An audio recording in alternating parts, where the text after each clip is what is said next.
Assalamualaikum warahmatullahi wabarakatuh. Halo kawan-kawan, hari Kamis, hari Jumat, kamu manis gak obat? Mantap. Saya Lutfi Maulana dari program studi Agroteknologi semester 5 dengan NPM 2107100026.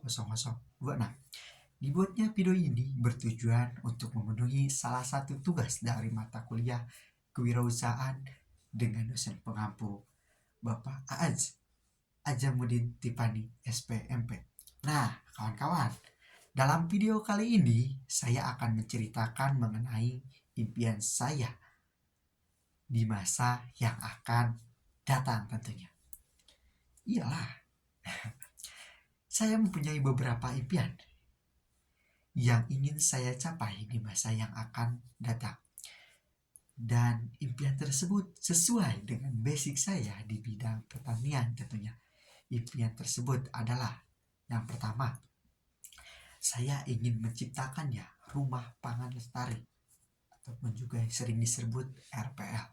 Rumah pangan lestari merupakan rumah pangan yang dirancang untuk memenuhi kebutuhan pangan dan gizi keluarga.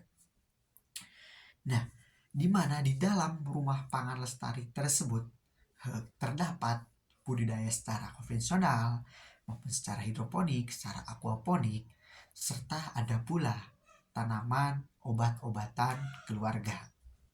Nah, kemudian di dalam rumah pangan lestari tersebut saya berkeinginan adanya peternakan kambing dan juga kelinci seperti yang disebutkan dalam Quran surat Al-Baqarah ayat 282. Dan Allah Subhanahu wa taala mengajarkan kepada kamu cara bercocok tanam dan berternak, dan Allah Subhanahu wa taala memberi rezeki dengan kelapangan hatinya.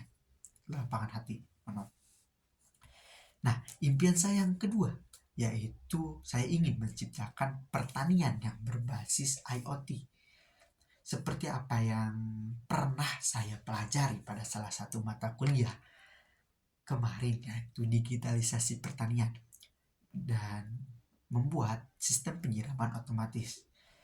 Dan penerapan penyiraman secara otomatis memiliki beberapa keunggulan. Di antaranya ada efisiensi air, penghematan waktu dan tenaga, meningkatkan kesehatan tanaman, mengurangi risiko penyakit tanaman, dan juga fleksibilitas tentunya. Nah, selain penyiraman otomatis, masih banyak juga teknologi-teknologi yang perlu diterapkan di pertanian saat ini, seperti halnya penyemprotan pestisida menggunakan drone gitu. Itu amatlah bisa mempermudah para petani untuk melakukan kegiatan bertani. Dan ada pula pembajakan sawah menggunakan traktor yang sudah bisa dikendalikan menggunakan remote control ataupun juga bisa menggunakan smartphone kita. Dan masih banyak juga teknologi-teknologi lainnya. Kemudian ada pula impian saya yang ketiga, yaitu saya berkeinginan menerapkan pertanian secara organik. Karena ada pula salah satu guru besar dari IPB, Bapak Iswandi Anasaniago, mengungkapkan bahwa 72%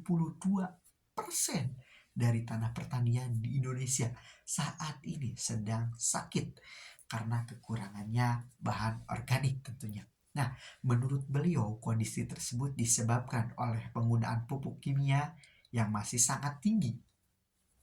Nah, Pak Iswandi juga menyebutkan pada 1930 sampai dengan 1950, Pulau Jawa masih didominasi kadar bahan organik. Tanahnya masih sangat tinggi.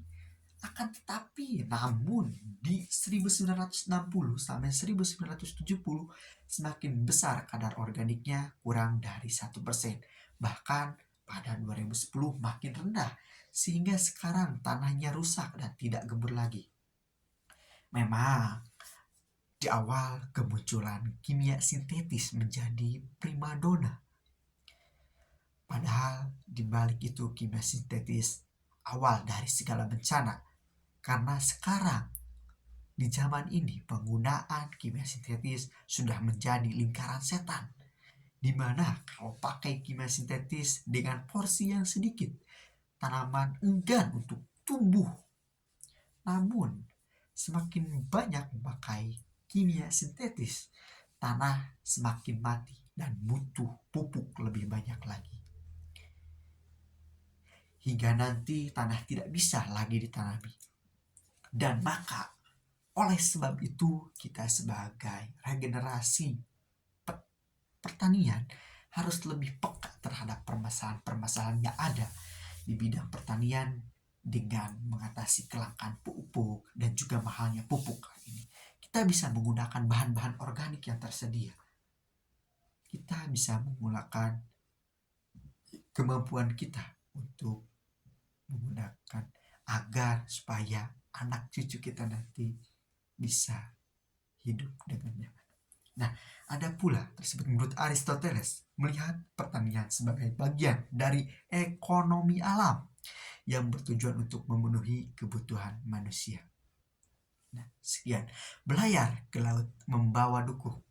Sampan oleng dihantam badai. Sampai jumpa di lain waktu. Semoga sukses selalu menyertai. Apabila ada salah-salah kata atau perbuatan ataupun ada kata-kata yang kurang tepat dalam penyampaian saya, mohon maaf. Bila itu walhidayah. Wassalamualaikum warahmatullahi wabarakatuh.